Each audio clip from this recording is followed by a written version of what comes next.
जर अगदी काही दिवसांपासूनच तुम्हाला इरेक्शन प्रॉब्लेम जाणवू लागला असेल, म्हणजे ताठरता कमी झाली आहे असं जाणून येत असेल, तर 2 गोष्टी महत्त्वाच्या आहेत. एक म्हणजे तुमच्या शरीराचं ऐका आणि दुसरी गोष्ट म्हणजे आपल्या मनाचं ऐका.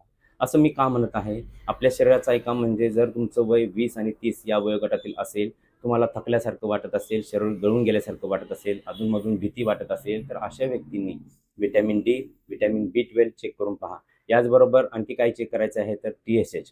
या गोष्टी चेक केल्यानंतर B12 आणि D3 कमी झालं असेल तर त्याची गोळी डॉक्टरांच्या सल्ल्याने सुरू करा. TSH वाढला असेल तर त्यासंबंधी सुद्धा डॉक्टरांच्या सल्ल्याने गोळी सुरू करू शकता. या गोष्टी केल्या तर तुम्हाला या समस्येमध्ये फरक दिसून येईल. याचबरोबर तुमचं वय जर 30, 40 किंवा यापेक्षा अधिक असेल, अशी लक्षणं असतील तरी या व्यक्तीने देखील आत्ता सांगितलेल्या टेस्ट करायच्याच आहेत. याशिवाय आणखी काय करायचं आहे, तुम्हाला जर समजा चालताना दम लागत असेल, वजन वाढलं असेल, तर अशा व्यक्तींनी लिपिड प्रोफाइल म्हणजे कोलेस्ट्रॉल संबंधी टेस्ट करून घ्यायची आहे. दुसरी गोष्ट म्हणजे HbA1c ही जी शुगर संबंधी टेस्ट आहे ती देखील करून घेऊ शकता.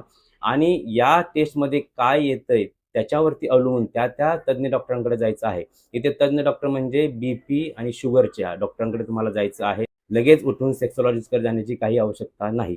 आणखी दुसरी गोष्ट की बऱ्याच लोकांचा गैरसमज असा असतो की BP, शुगरच्या डॉक्टरकडे गेल्यानंतर लगेच आपल्याला गोळी सुरू होते. तर असं काही नाही. आवश्यकता असतील तरच ते गोळी सुरू करतात. अदरवाईज तुम्हाला काही जीवनशैलीमध्ये बदल सांगितले जातात. तर घाबरून जाऊ नका.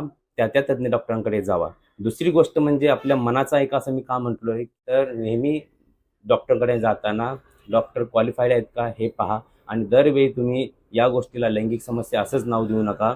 त्या तज्ञ डॉक्टरांकडे गेल्यानंतर ती समस्या सॉल्व्ह होऊ शकते याची देखील तुम्हाला माहिती असू द्या.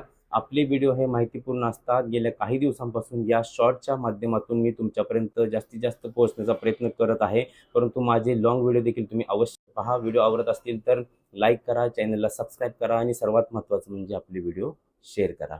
धन्यवाद.